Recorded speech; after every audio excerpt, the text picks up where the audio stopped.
हर बार repeat होते रहते हैं और बार बार ये क्वेश्चन आपको घुमा फिरा के मिलते हैं। और चलिए मैं आपका एक टेस्ट भी ले लेता हूं, देखता हूं आपको कितना स्कोर आता है। तो आज की वीडियो आप लोग एक टेस्ट के रूप में लेना और वीडियो के एंड में देखना आपने कितना स्कोर किया है और कितने नए क्वेश्चन आपको देखने को मिले हैं आज की वीडियो के थ्रू। तो चलिए देखते हैं। पहला, कि according to Chomsky which statement is correct, कि चोम्स्की के अनुसार कौन सा कथन सही है। देखिए जहां भी चोम्स्की आपको मिल जाएंगे, इन्होंने कहा था कि बच्चों में भाषा सीखने की जन्मजात क्षमता होती है, ठीक है, यानी इननेट एबिलिटी होती है, बाय बर्थ एबिलिटी होती है बच्चे में भाषा सीखने की। जैसे मैं हुआ चाहे आप लोग हुए, जब हम छोटे से थे तो अपने आप ही भाषा सीख गए थे ना। अपने परिवार में जो हमारे भाषा बोली जाती है उसको हम इमिटेशन करके, अनुकरण करके भाषा सीख गए। वही बात बोलते हैं नोम चोम्स्की कि बच्चे में भाषा सीखने की जन्मजात क्षमता होती है। दूसरे इसके अंदर महत्वपूर्ण चीज है, इन्होंने कहा कि बच्चे के अंदर एक डिवाइस होता है, इसका नाम है आपका एलएडी। कभी कभी इसकी फुल फॉर्म पूछ ली जाती है, इसका नाम है आपका लैंग्वेज एक्विजिशन डिवाइस, कि बच्चे के दिमाग में डिवाइस होता है, इसकी हेल्प से बच्चा किसी भी भाषा को सीख लेता है। ये नोम चोम्स्की के बारे में जरूरी बातें हुई जो आपके एग्जाम में पूछी जाती है। अगला क्वेश्चन देखते हैं।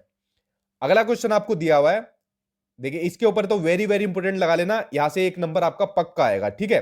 देखिए पियाजे के अनुसार आपको दिया हुआ है, देखिए इसके ऊपर तो वेरी वेरी इंपोर्टेंट लगा लेना, यहां से एक नंबर आपका पक्का आएगा, ठीक है। देखिए पियाजे के अनुसार निम्नलिखित में से कौन सी अवस्था में बच्चा अमूर्त संकल्पनाओं, यानी जो एब्स्ट्रैक्ट आपकी कंसेप्ट होते हैं उनके विषय में तार्किक चिंतन करना स्टार्ट कर देता है, यानी कि लॉजिकल थिंकिंग स्टार्ट करना कर देता है। देखिए जीन पियाजे का मैंने आपको बता दिया, संज्ञानात्मक विकास का सिद्धांत दिया था, इसमें इन्होंने विकास की 4 अवस्थाएं बताई थी। पहले नंबर पर थी आपकी सेंसरी मोटर स्टेज, जो कि होती है आपकी जन्म से लेकर 2 साल तक की। दूसरे नंबर पर होती है आपकी प्री ऑपरेशनल स्टेज, ये जो कि होती है आपकी 2 साल से लेकर 7 साल तक की। तीसरी होती है आपकी कॉन्क्रीट ऑपरेशनल स्टेज, जो कि होती है आपकी 7 साल से लेकर 11 साल। और लास्ट में होती है आपकी फॉर्मल ऑपरेशनल स्टेज, जो कि 11 साल से प्लस की होती है, 11 से 15 साल तक की भी कहीं कहीं दिया हुआ है। तो ये 4 स्टेज होगी। इनके जो ईयर दिए हुए ये भी आपको पूछा जाता है और इन अवस्थाओं के नाम भी आपके एग्जाम में पूछे जाते हैं। ये तो बात हो गई इन अवस्थाओं की, ठीक है। अब क्वेश्चन ये पूछा हुआ है कि बच्चा अमूर्त संकल्पनाओं, मूर्त चीजें होती है जिनको देख सकते हैं, पकड़ सकते हैं, छू सकते हैं, लेकिन अमूर्त वो हो सकते हैं जो सेम इसका अपोजिट होता है।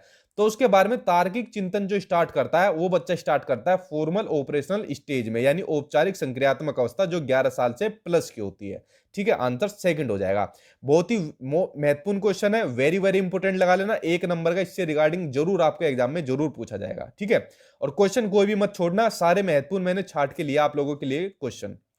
अगला क्वेश्चन आपको दिया हुआ है, लॉरेंस कोलबर्ग के सिद्धांत में कौन सा स्तर नैतिकता को, ठीक है, यानी मोरालिटी की अनुपस्थिति को, यानी एब्सेंस को सही अर्थ में सूचित करता है। देखिए लॉरेंस कोलबर्ग ने नैतिक विकास का सिद्धांत दिया था, मैंने आपको ऊपर बता दिया था। और इस सिद्धांत में इन्होंने कितनी स्टेज बताई थी, इसमें इन्होंने स्टेज बताई थी 3। जीन पियाजे ने 4 स्टेज बताई थी, इन्होंने 3 स्टेज बताई थी। इनकी भी 3 स्टेज की 2-2 स्टेज थी, ठीक है, लेकिन आप लोग 3 याद करिए। तो 3 स्टेज में चाहे तो आप इसको लिख सकते हो। पहली स्टेज थी आपकी प्री कन्वेंशनल स्टेज, मैं शॉर्ट में लिख देता हूं ताकि आपको चीजें याद हो जाए। प्री कन्वेंशनल स्टेज ये होती है आपकी पहली स्टेज, जो कि होती है आपकी 4 साल से लेके 10 साल तक की। दूसरी होती है आपकी कन्वेंशनल स्टेज, ठीक है, ये होती है आपकी कन्वेंशनल स्टेज। और बहुत ही महत्वपूर्ण चीज है जो मैं अभी आपको बता रहा हूं, आपके पेपर में यही से पूछा जाता है क्वेश्चन, ठीक है। ये होती है आपकी 10 साल से लेके 13 साल तक की। और तीसरी होती है आपकी पोस्ट कन्वेंशनल स्टेज, ये होती है आपकी तीसरी अवस्था, पोस्ट कन्वेंशनल स्टेज, जो कि आपकी 13 साल से प्लस की होती है। अब इसमें बात कर रहा है कि कौन सा स्तर यानी कौन सी स्टेज नैतिकता की अनुपस्थिति को सही अर्थ में सूचित करता है, यानी किस स्टेज में अनुपस्थिति रहती है नैतिकता की। देखिए जो आंसर है इसका सही हुआ आंसर पहला, स्तर 1। देखो 4 साल से स्टेज आपकी शुरू हो रही है, इसका मतलब जन्म से लेके 4 साल तक के बच्चे के अंदर आपके नैतिकता होती नहीं है। बच्चों को पता ही नहीं है नैतिकता होती क्या है। बच्चा देखना अपनी मम्मी को भी मारता है, पापा को भी मारता है, घर में जो दादा है उसको भी मारना शुरू कर देता है, उसे पता थोड़ी है कि बड़ों को मारना चाहिए। तो नैतिकता आपके 4 साल तक के बच्चे में नहीं होती, तो आपका लेवल 1 हो जाएगा, स्तर पहला से हो जाएगा। और इन 3 स्टेज को मैंने आपको बता ही दिया है, ये आपकी तीनों स्टेज दी हुई है, ठीक है। चलिए अब देखिए इनके ऊपर मैंने डिटेल में भी वीडियो बनाई हुई है, आप लोग चाहे तो डिटेल में देख सकते हो, लेकिन आज की वीडियो भी उतनी महत्वपूर्ण है जितनी वो वीडियो डिटेल में डाली हुई है। अगला क्वेश्चन आपका, लेव वाइगोत्स्की के अनुसार संज्ञानात्मक विकास का मूल कारण क्या है, ठीक है। देखिए मैंने आपको क्या कहा था, वाइगोत्स्की आगे जहां भी वाइगोत्स्की आपको दिखेंगे उस ऑप्शन में आपको समाज या फिर आपका सोशल, वो जरूर देखने को मिलेगा। क्यों? क्योंकि इन्होंने कहा था कि बच्चा अपने समाज से, अपने सोसाइटी से इंटरेक्ट करके सीखता है। समाज के अंदर कौन कौन सी चीजें आती है? हमारा घर आ जाता है, घर के मेंबर आ गए, हमारा स्कूल आ गया, पास पड़ोस आ गया, रिश्तेदार आ गए। तो जितनी भी चीजें हमारे समाज के अंदर होती है, इनसे हम इंटरेक्ट करके ही तो सीखे हैं। तो यही बात कही थी लेव वाइगोत्स्की ने अपने सामाजिक सांस्कृतिक सिद्धांत में, ठीक है, कि बच्चा इंटरेक्ट करके सीखता है समाज से। और जहां पर भी वाइगोत्स्की का नाम आएगा वहां पर आपको समाज दिखे, देखते आंसर कर देना, सही हो जाएगा आपका। चलिए अब देखते हैं आपका अगला क्वेश्चन। अगला क्वेश्चन आपको दिया हुआ है कि प्याजे के संज्ञानात्मक विकास के चरणों के अनुसार इंद्रिय गामक अवस्था या संवेदी प्रेरक अवस्था या फिर आपकी सेंसरी मोटर स्टेज, जो कि मैंने आपको बताई थी, जो कि होती है आपकी जन्म से लेके 2 साल तक की, वो किसके साथ संबंधित है वो आपको बतानी है। देखिए 2 साल तक का बच्चा क्या क्या चीजें करता है, देखिए वह संबंधित है आपकी, आंसर सेकंड, अनुकरण यानी इमिटेशन। इसका मतलब होता है कॉपी करना यानी नकल करना। जैसे जब हम छोटे थे तो अपने घर वालों की कॉपी करके हम लोग अपनी भाषा सीख गए। जैसे नोम चोम्स्की ने कहा था कि भाषा सीखने की जन्मजात क्षमता होती है। तो यही होता है आपका अनुकरण यानी कॉपी करना। तो 2 साल तक का बच्चा चीजें सिर्फ कॉपी करता है, नकल करता है, बाकी अपनी तरफ से कुछ नहीं करता। उसके अलावा दूसरी चीज स्मृति, मेमोरी भी संबंधित होती है। मानसिक निरूपण, मेंटल रिप्रेजेंटेशन, ये भी 2 साल तक के बच्चों के साथ जुड़ा होता है, जहां पर क्या होता है किसी भी एक टॉपिक को दूसरे चीजों से रिलेट करके बताते हैं। जैसे मैंने आपको बताया एग्जांपल कि टीचर ने बच्चों से पूछा कि बताओ जल कितने टाइप का होता है, तो बच्चा क्या काम कहेगा, मैडम जल कितने टाइप का थोड़ी होता है, जल तो जल ही होता है, उसको हम पीते नहीं। फिर टीचर कहेगी कि जल को वर्षा जल भी कहते हैं, भूमिगत जल कहते हैं, समुद्री जल कहते हैं। यानी एक चीज को रिलेट कर दिया दूसरी चीजों के साथ, ठीक है, ये होता है आपका मानसिक निरूपण। तो आंसर आप समझ गए इसका कि अनुकरण, स्मृति और मानसिक निरूपण सेकंड से हो जाएगा सेंसरी मोटर स्टेज में। और देखिए छोटे सा जो बच्चा होता है वो इमिटेट करके चीजें सीखता है यानी अनुकरण करके सीखता है। आगे देखते हैं। अगला क्वेश्चन आपको दिया हुआ है, वाइगोत्स्की के अनुसार जब एक वयस्क बच्चे के निष्पादन के वर्तमान स्तर को सहयोग द्वारा विस्तारित किया जाता है तो इसे क्या कहते हैं? इस क्वेश्चन के ऊपर ही वेरी वेरी इंपोर्टेंट लिख लेना, 1 नंबर का आपके एग्जाम में कंफर्म यहां से पूछा जाएगा। देखिए इसको ध्यान से समझना, जहां पर भी आपको वाइगोत्स्की आएगा, समाज सांस्कृतिक तो आपको देखने को ही मिलेगा समाज, उसके अलावा ये 2 टर्म आपको जरूर देखने को मिलेगी, स्कैफोल्डिंग और आपका जोन ऑफ प्रोक्सिमल डेवलपमेंट, ठीक है, समीपस्थ विकास का क्षेत्र, या इसको जेडपीडी बोल देते हैं। अब इन दोनों को ध्यान से समझना, मैं आपको बताता हूं। इसमें आपका पहली चीज है स्कैफोल्डिंग। स्कैफोल्डिंग को क्या बोलते हैं? स्कैफोल्डिंग को बोलते हैं टेम्परेरी सपोर्ट, चाहे तो आप इसको लिख सकते हो टेम्परेरी सपोर्ट या फिर टेम्परेरी हेल्प। जैसे हम छोटे थे तो जब हम छोटे से थे तो साइकिल चलाते थे हम, तो जब साइकिल हमसे चलती नहीं थी तो हमारे कौन सपोर्ट करता था? जो हमारे बड़े बहन भाई थे, हमारे मम्मी पापा थे या चाचा ताऊ थे, तो हमारी हेल्प करते थे हमारी साइकिल चलाने में। तो क्या देते थे वो हमें? वो देते थे हमें टेम्परेरी हेल्प या टेम्परेरी सपोर्ट। ये कहा जाता है आपका स्कैफोल्डिंग। आंसर भी आपका तीसरा ही सही है कि जब बच्चे के निष्पादन के वर्तमान स्तर को सहयोग द्वारा, जी ठीक है, वही मैंने कही ना, टेम्परेरी सपोर्ट द्वारा विस्तारित उसको किया जाता है, तो वो होती है आपकी स्कैफोल्डिंग। इसको आप समझ गए साइकिल वाले एग्जांपल से। दूसरी इसके अंदर एक और टर्म है आपकी जोन ऑफ प्रोक्सिमल डेवलपमेंट। ये क्या होता है? जो वास्तविक विकास का स्तर होता है और जो संभावित विकास का स्तर होता है उसके डिफरेंस को यानी अंतर को बोलते हैं। जैसे कि भाई आपका वास्तविक विकास है इतना 80 नंबर का, भाई सीटेट में या टेट में आपको 90 नंबर चाहिए पास होने के लिए, लेकिन आप लोग लाते हो मान लीजिए 80, 80, 81, 82, 83 इतने तक ले आए। तो ये तो हो गया आपका वास्तविक विकास। संभावित कितना है? मैं आपसे एक बात कहता हूं कि अगर आप लोग मेरी वीडियो सभी तरीके से अच्छी तरीके से देख लोगे, चैनल के साथ जुड़े रहोगे या नोट्स को ले लोगे, तो संभावित विकास मान के चलिए 120 प्लस का आप लोग इजीली स्कोर ला सकते हो, ठीक है। तो ये हो गया आपका संभावित विकास, ये हो गया आपका वास्तविक विकास। इसके बीच का जो अंतर है यानी डिफरेंस है वो होता है आपका ZPD, zone of proximal development. Answer इसमें दूसरा सही हो जाएगा, ठीक है। ये आप समझ गए जेडपीडी के बारे में और स्कैफोल्डिंग के बारे में, दोनों ही महत्वपूर्ण टर्म है। और इसका आंसर मैंने आपको बता ही दिया, स्कैफोल्डिंग होता है।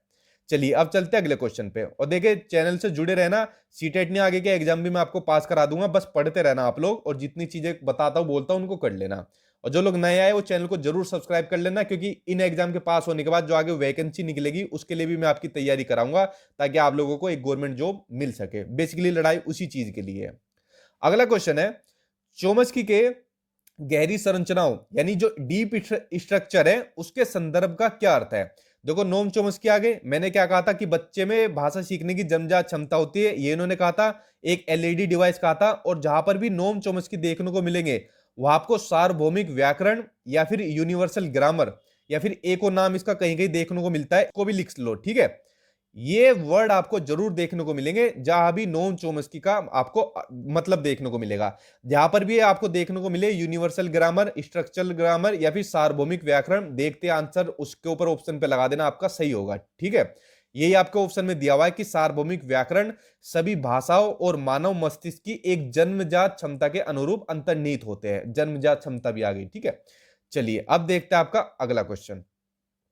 अगला क्वेश्चन आपको दिया हुआ है, देखो इस क्वेश्चन को ध्यान से पढ़ना, बहुत ही महत्वपूर्ण है। इसमें आपकी एक स्टोरी भी आ रही है जो कि आपकी कोलबर्ग से संबंधित है कि एक बच्चा तर्क प्रस्तुत करता है कि हिंज को दवाई की चोरी नहीं करनी चाहिए थी। वह दवाई जो उसकी पत्नी की जान बचाने के लिए जरूरी थी। हिंज ने चोरी कर ली थी ना, उसकी पत्नी की तबीयत खराब थी, तो जिसने दवाई बनाई थी वो दे नहीं रहा था कि भाई मैंने आविष्कार किया था, मैं क्यों तुमको दूं, मैं तो उसको ज्यादा रेट पर दूंगा, तुम्हें फ्री में दे देगी तो मेरा तो नुकसान हो जाएगा, ठीक है। तो ये उसमें ये पूछा है कि क्योंकि यदि वो ऐसा करता है तो उसे पकड़ा जाएगा और जेल भेज दिया जाएगा। यहां पर हिंज ये सोच रहा है, ठीक है। तो कोलबर्ग के अनुसार बच्चा नैतिक समझ की किस अवस्था के अंतर्गत आता है। देखिए यहां पर क्या सोच रहा है बच्चा कि अगर उसने हिंज ने चोरी की तो उसको जेल में जाना पड़ेगा, और जो आपकी स्टेज मैंने आपको बताई थी प्री कन्वेंशनल स्टेज, 4 साल से लेकर 10 साल तक का बच्चा, उसी की आपकी एक सब स्टेज होती है दंड एवं आज्ञा पालन अभिविन्यास, ठीक है। इसमें बच्चा की जो नैतिकता होती है वो आपकी सजा पर या फिर आपके आज्ञा पालन पर निर्भर होती है, आधारित होती है। कि जब हिंज ने चोरी की तो बच्चे ने सोचा कि अगर वह चोरी करेगा तो उसको क्या मिलेगी, उसको सजा मिलेगी, ठीक है। तो आंसर इसमें आपका सी हो जाएगा, फोर्थ हो जाएगा। ये आपकी प्री कन्वेंशनल स्टेज की एक सब स्टेज है। चलिए अब देखते हैं अगला क्वेश्चन। अगला क्वेश्चन आपको कि पियाजे के अनुसार विशिष्ट मनोवैज्ञानिक संरचनाओं यानी अनुभव से सही अर्थ निकालने के व्यवस्थित तरीकों को क्या कहा जाता है। तो देखो इसको कहा जाता है स्कीमा, ठीक है। अब स्कीमा के बारे में महत्वपूर्ण चीज है जो आपको क्वेश्चन में बता दी। अब स्कीमा को आप लोग ऐसे समझ सकते हो कि वो एक्टिविटीज जो हमारे माइंड द्वारा हमारी बॉडी करती है। जैसे अभी आप लोगों ने क्या काम किया होगा, अभी आप लोगों के हाथ में अपना एक मोबाइल होगा, इस मोबाइल में आप लोग मेरी वीडियो देख रहे हो। अब आपके माइंड में क्या चीज चल रही है कि अपने हाथ से आपने मोबाइल को पकड़ा हुआ है। अगर अपने माइंड में ये चीज नहीं होगी तो मोबाइल छूट जाएगा आपके हाथ से।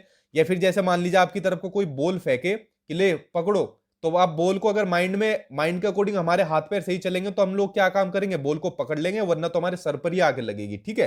तो यही होता है आपका स्कीमा कि वो एक्टिविटी जो हमारे माइंड द्वारा हमारी बॉडी करती है, ठीक है। यह क्वेश्चन में जो आपको चीज दी हुई है ये आपका स्कीमा। और स्कीमा किससे संबंधित है, आपके जीन पियाजे से। चलिए अब देखते हैं अगला क्वेश्चन। और देखिए अगर आपके जितने भी क्वेश्चन गलत हो रहे हैं हो सके तो रजिस्टर के अंदर नोट डाउन कर लेना, क्योंकि सभी महत्वपूर्ण क्वेश्चन है और यही से आपके एग्जाम में देखने को मिलेंगे। अगला क्वेश्चन है कि according to Kohlberg are teacher can install moral values in children by, कि कोलबर्ग के अनुसार शिक्षक बच्चों में नैतिक मूल्यों का विकास कैसे कर सकता है। देखिए अगर बच्चे के अंदर नैतिक मूल्यों का विकास करना है कि हम क्या क्या चीजें सही है, क्या चीजें उचित है एक अच्छे समाज के लिए, एक अच्छा नागरिक बनने के लिए, तो सबसे बढ़िया काम होता है कि नैतिक मुद्दों पर जो आधारित चर्चाएं होती है, जो डिस्कशन होता है नैतिक मुद्दों पर, उसमें उनको इन्वॉल्व कर दो, उनमें शामिल कर दो। सबसे बढ़िया सबसे मोस्ट अप्रोप्रिएट आंसर आपका यही होगा, ठीक है। आंसर 4 सही हो जाएगा। अगला क्वेश्चन देखते हैं। अगला क्वेश्चन आपका कि वाइगोस्की के सिद्धांत में विकास के निम्नलिखित में से कौन से पहलू की उपेक्षा की जाती है, किसको नेग्लेक्ट किया जाता है। देखिए वाइगोस्की आ गए, तो मैंने कहा था जहां भी वाइगोस्की आएगा वहां पर आपको समाज जरूर देखने को मिलेगा। समाज के साथ साथ आपको संस्कृति भी देखने को मिल रही है, क्योंकि इन्होंने सामाजिक सांस्कृतिक सिद्धांत दिया था। उसके अलावा आपकी भाषा भी आपकी क्या होती है, समाज के अंदर होती है, भाषा समाज के अंदर ही सीखी जाती है। लेकिन बायोलॉजिकल आपका नहीं होगा, यानी जैविक आपका वाइगोत्स्की से संबंधित नहीं है। तो आंसर इसमें आपका जो सही हो जाएगा जैविक यानी बायोलॉजिकल सही हो जाएगा। ये तीनों ही चीज आपके वाइगोत्स्की से जुड़ी हुई है, ठीक है। इन तीनों को भी देख लेना। चलिए अब देखते हैं अगले क्वेश्चन पर, और सभी महत्वपूर्ण क्वेश्चन है आपके, सीधे सीटेट यूपीटेट नहीं, आपकी टीचिंग वैकेंसी में भी यही से क्वेश्चन पूछे गए हैं, इसलिए इतने इंपॉर्टेंट क्वेश्चन है आप लोगों के लिए।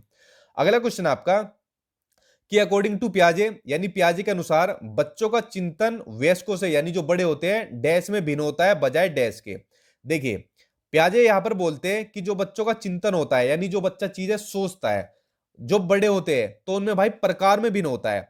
जो बड़े होते हैं जैसे हम लोग हुए वो अलग टाइप से सोचते हैं, छोटा बच्चा वो अलग टाइप से सोचेगा, ठीक है। उसके अलावा मात्रा में नहीं होता, ये आपके सिर्फ प्रकार में भिन्न होता है बजाय मात्रा के। मात्रा का फर्क थोड़ी है कि किसकी क्वांटिटी कितनी है, क्वांटिटी के बेस पर पता थोड़ी चलेगा। तो मात्रा में नहीं होता, प्रकार में भिन्न होता है। बड़ों का चिंतन थोड़ा ज्यादा होता है, बच्चों का कम होता है। दोनों के सोचने की जो एबिलिटी है वो भी अलग अलग होती है। ठीक है, आंसर तीसरा सही हो जाएगा। अगला क्वेश्चन देखते हैं। अगला क्वेश्चन आपका कि डैश के विचार से बच्चे सक्रिय ज्ञान निर्माता तथा नन्हे वैज्ञानिक है जो संसार के बारे में अपने सिद्धांतों की रचना करते हैं। ये आपके किसने कहा था? तो देखिए ये कहा था आपके जीन पियाजे ने। ये कई बार क्वेश्चन आपका रिपीट हुआ है आपके कई एग्जाम में। ठीक है, तो जीन पियाजे के विचार थे, इन्होंने कहा था, जो आपको स्टेटमेंट दी हुई है। आपको सिर्फ एज इट इज याद करनी है। चलिए अब देखते हैं अगला क्वेश्चन। अगला क्वेश्चन आपको दिया हुआ है कि कोलबर्ग के सिद्धांत के पूर्व परंपरागत स्तर के अनुसार, यानी यहां पर कौन सी स्टेज आ गई? प्री कन्वेंशनल लेवल आ गया, पहली स्टेज आ गई।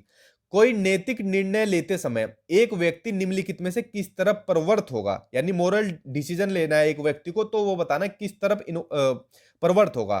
तो देखिए वो होगा आपका अंतर्निहित संभावित दंड में। आंसर आपका 4 से हो जाएगा कि अगर चोरी की तो उसको सजा मिलेगी, जो हिंज वाली स्टोरी में कहा गया है। आगे देखते हैं आपका अगला क्वेश्चन। अगला क्वेश्चन आपका कि जो बच्चे खुद से मौखिक संवाद करते हैं, संवाद मतलब आपस में बातचीत करना, डायलॉग करना आपस में, उनको लेव वाइगोत्स्की क्या कहते हैं? तो देखिए वैसे तो ऐसे बच्चों को कुछ लोग बोलते हैं कि ये तो पागल है, अपने आप ही बात करता है। नहीं, ऐसे बच्चों को लेव वाइगोत्स्की कहते हैं कि ये क्या है, उनकी प्राइवेट स्पीच है, यानी व्यक्तिगत वार्ता है। बच्चा जब खुद से बात करता है, कोई भी बात करे बच्चा खुद से, तो उसकी प्राइवेट स्पीच है, व्यक्तिगत वार्ता है। तो ऐसा बोलते हैं लेव वाइगोत्स्की। आंसर तीसरा से हो जाएगा। ऐसे बच्चों को व्यक्तिगत वार्ता से संबंधित करके जोड़ते हैं। अगला क्वेश्चन आपका, पियाजे तथा वाइगोत्स्की के अनुसार एक रचनात्मक कक्षा कक्ष में अधिगम क्या है? ठीक है, यानी जो आपका एक कंस्ट्रक्टिविस्ट क्लासरूम है, रचनात्मक कक्षा कक्ष, उसमें आपको पूछा है जो लर्निंग होती है यानी अधिगम होता है वो क्या होता है? तो देखिए आंसर है इसमें आपका फोर्थ कि शिक्षार्थियों द्वारा स्वयं सर्जित किया जाता है, यानी खुद से क्रिएट किया जाता है, जो एक सक्रिय भूमिका निभाते हैं। ठीक है, एक एक्टिव रोल निभाते हैं। आंसर इसमें आपका 4 से हो जाएगा। इन दोनों ही मनोवैज्ञानिक के अनुसार ये आपका रचनात्मक कक्षा कक्ष में अधिगम के बारे में चीज है। अगला क्वेश्चन देखते हैं। अगला क्वेश्चन आपका कि किसी वस्तु के स्थायित्व की अवधारणा, यानी यहां पर बात हो रही है ऑब्जेक्ट परमानेंस की, पियाजे के विकास के किस चरण में होता है? पहले तो आप जान लीजिए ऑब्जेक्ट परमानेंस यानी जो आपका वस्तु स्थायित्व होता है किसको बोलते हैं।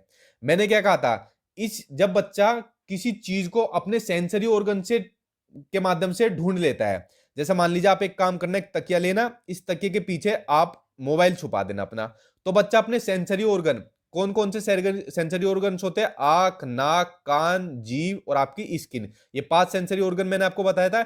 इनकी हेल्प से बच्चा तकिए के पीछे या कहीं पे भी मोबाइल छुपा दो, आप बच्चा उसको ढूंढ लेगा। तो यही होता है आपका ऑब्जेक्ट परमानेंस। और देखिए यहां पर सेंसरी ऑर्गन्स की बात आ गई कि इनके माध्यम से बच्चा ढूंढ रहा है, तो आपकी स्टेज कौन सी हो जाएगी? सेंसरी मोटर स्टेज, यानी संवेदीगामक अवस्था, जो कि होती है आपकी जन्म से लेके 2 साल तक की, जिसमें बच्चा जितनी भी चीजें सीखता है करता है अपने सेंसरी ऑर्गन के माध्यम से, यानी ज्ञानेंद्रियों के माध्यम से सीखता है। तो देखिए फ्रेंड्स, जितने भी महत्वपूर्ण क्वेश्चन आंसर थे इन चारों मनोवैज्ञानिक से संबंधित, वो मैंने आज की वीडियो के अंदर इंक्लूड कर दिए। कुछ